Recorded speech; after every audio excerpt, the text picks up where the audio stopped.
تم کتنے خوش نصیب ہو کہ تم نے ایسا نبی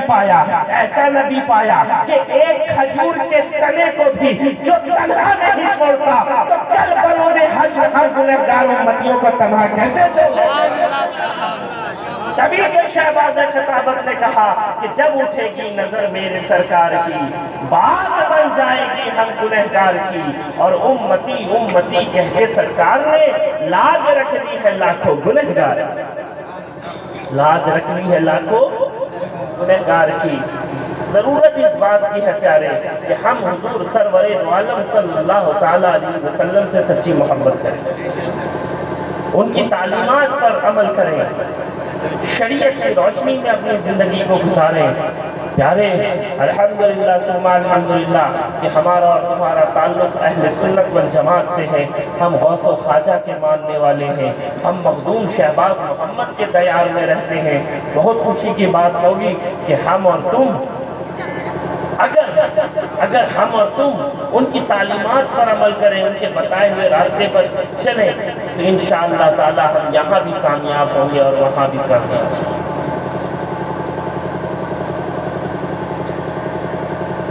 آپ ایک بات یہ سمجھتے چلیں کہ آج ہمارے معاشرے میں یہ حال ہو گیا ہے کہ ہم محفلوں میں جاتے ہیں، جاننا چاہیے میلاد کی محفل ہو، خانقاہ کی محفل ہو، ہمیں جانا چاہیے، ہم جاتے ہیں، شعراء آتے ہیں، خطباء آتے ہیں، نقباء آتے ہیں، پیران اعظام آتے ہیں، ہم ان پر پیسہ تو وارتے ہیں، لیکن اگر یہی ضرورت گھر میں آن پڑے، والدین کو ضرورت پیش آ جائے، تو ہم ایک دوسرے کا منہ تکتے ہوئے نظر آتے ہیں۔ پیارے آپ سے یہ نہیں پوچھا جائے گا کہ آپ نے پیر کی خدمت کی کہ نہیں کی، لیکن آپ سے یہ ضرور پوچھا جائے گا کہ تم نے اپنے والدین کا حق ادا کیا کہ نہیں، یہ ضرور پوچھا جائے گا۔ تاریخ میں آتا ہے حضرت بایزید بسطامی رحمت اللہ علیہ جو بہت بڑے ولی گزرے ہیں پیارے، ایک دن اپنے والدہ کی خدمت میں حاضر ہوتے ہیں اور عرض کرتے ہیں کہ میں آپ سے اجازت چاہتا ہوں، آپ مجھ سے راضی ہو جائیں، میں اپنے رب کو راضی کر لوں گا۔ خطیب اپنے اعتبار سے، اپنی طبیعت کے اعتبار سے بیان کرتے ہیں، میں اپنے انداز میں آپ کے درمیان بیان کرنا چاہتا ہوں تاکہ ہر خاص و عام کو میری بات سمجھ میں آئے۔ حضرت بایزید بسطامی نے کیا کہا کہ میں چاہتا ہوں کہ آپ مجھ سے راضی ہو جائیں، میں اپنے رب کو راضی بولیے کر لوں گا۔ آپ مجھے اجازت دیں، میں رب کا قرب چاہتا ہوں، رب کا قرب حاصل کرنا چاہتا ہوں۔ ماں نے کہا ٹھیک ہے، میرا جو بھی حق ہے میں نے تجھے معاف کیا، تو جا سکتا۔ تاریخ میں آتا ہے پیارے، علماء نے بیان کیا، صوفیہ نے بیان کیا کہ آپ تقریباً 10 سے 12 سال تک اللہ کی یاد میں مشغول رہے، جنگلوں میں گھومتے رہے، لیکن اللہ کا قرب حاصل نہ کر سکے۔ ایک روز اپنے گھر سے گزر ہوتا ہے، سوچتے ہیں کہ اپنی والدہ سے ملتا چلوں، اتنا دن ہو گیا ہے۔ جیسے ہی دروازے کے قریب پہنچتے ہیں، رات کا آخری پہر ہوتا ہے، سوچتے ہیں زندگی بھر تو میں نے اسے چین نہیں دیا، اب اسے بیدار کر کے کیا میں تکلیف دوں۔ تھوڑی ہی دیر کے بعد پانی کے قطرے نالی سے آنے شروع ہوتے ہیں، گھر سے باہر آنے شروع ہوتے ہیں۔ وہ سمجھ جاتے ہیں کہ ماں میری تہجد کے لیے بیدار ہو گئی ہے، بیدار ہو گئی ہے۔ دستک دینے سے پہلے ماں کہتی ہے بایزید آ گئے، بایزید آ گئے۔ یہ کہنا تھا کہ حضرت بایزید بسطامی رحمت اللہ علیہ فرماتے ہیں کہ میں نے جو 12 سال تک رب کی عبادت کی اور رب کو منانا چاہا، رب کو پانا چاہا، تو میں منا نہ پایا، لیکن اللہ تبارک و تعالیٰ نے میری ماں کی دعاؤں کے صدقے اپنا قرب مجھے عطا کر دیا۔ تو میں آپ کو سمجھانا اور بتانا یہ چاہتا ہوں کہ جیتے جی اپنے والدین کی قدر کیجئے، ان کی عزت کیجئے، اس لیے کہ وبال دوش ہے وہ جس میں جان نہیں، عزیز راہ میں کاندھے بدلنے لگتے ہیں، عزیز راہ میں کاندھے بدلنے لگتے ہیں۔ تو پیارے میں آپ کو کہنا چاہتا ہوں کہ جیتے جی اپنے والدین کی قدر کیجئے، ان سے محبت کیجئے۔ یہ غریب نواز کا مہینہ چل رہا ہے، رجب کا مہینہ ہے۔ اس شہر بھاگلپور سے تو نہ جانے کتنے لوگ غریب نواز کے دیوانے اجمیر معلیٰ جاتے ہیں، غریب نواز کا صدقہ پاتے ہیں۔ غریب نواز اپنے ملفوظات میں فرماتے ہیں کہ جو شخص اللہ تبارک و تعالیٰ کی خوشنودی کے لیے، رضا مندی کے لیے اپنے والدین کی زیارت کرتا ہے، اللہ تبارک و تعالیٰ اسے ایک حج کا ثواب نصیب فرماتا ہے۔ اور اسی ملفوظات میں آگے غریب نواز فرماتے ہیں کہ ایک فاسق، ایک گنہگار کی موت ہو گئی، گھر والوں نے خواب میں دیکھا تو کیا دیکھتے ہیں کہ وہ بہشت میں ٹہل رہا ہے، جنت میں ٹہل رہا ہے۔ دریافت کیا رہے تو گنہگار تھا، پھر تو جنت میں کیسے پہنچ گیا؟ تو وہ کہتا ہاں میں گنہگار ضرور تھا، میں بدکار ضرور تھا، میں سیاہکار ضرور تھا، لیکن میں ایک کام ہمیشہ کرتا، جب بھی میں اپنے گھر سے نکلتا اپنے سر کو ماں کے قدموں میں رکھ دیتا، ماں اس کے عوض میں دعائیں دیتی، جا بیٹا اللہ تبارک و تعالیٰ تیری مغفرت فرمائے اور تجھے حج کا ثواب نصیب فرمائے۔ تو اللہ تبارک و تعالیٰ نے میرے گناہوں کو نہیں، میری خطاؤں کو نہیں، بلکہ میری ماں کی فریادوں کو سنا ہے، میری ماں کے التجاؤں کو سنا ہے۔ تو عزیزان گرامی وقار، میں آپ سے گزارش اور آپ کے درمیان درد مندانہ اپیل کرنا چاہتا ہوں کہ جیتے جی اپنے والدین کی قدر کیجئے، ان کی خدمت کیجئے۔ جب آپ والدین کی خدمت کریں گے تو اللہ تبارک و تعالیٰ آپ کو دونوں جہان میں کامیاب بنائے گا۔ اللہ تبارک و تعالیٰ ہم تمام لوگوں کو اپنے والدین کی خدمت کرنے کی توفیق عطا فرمائے اور اس محفل کو اللہ پاک اپنی بارگاہ میں قبول فرمائے۔ میں آخر میں بس حضور شہباز خطابت کہ یہ 4 مصرے پڑھنا چاہتا ہوں۔ آپ فرماتے ہیں، حضور شہباز خطابت فرماتے ہیں کہ ایسی بھی گزر جائے ایک رات مدینے میں، سرکار ہوں اور ہم ہوں ایک ساتھ مدینے میں، اب دل میں ضیا اپنے بس ایک تمنا ہے، آقا کو سنا آؤں ایک رات مدینے میں۔ السلام علیکم ورحمۃ اللہ۔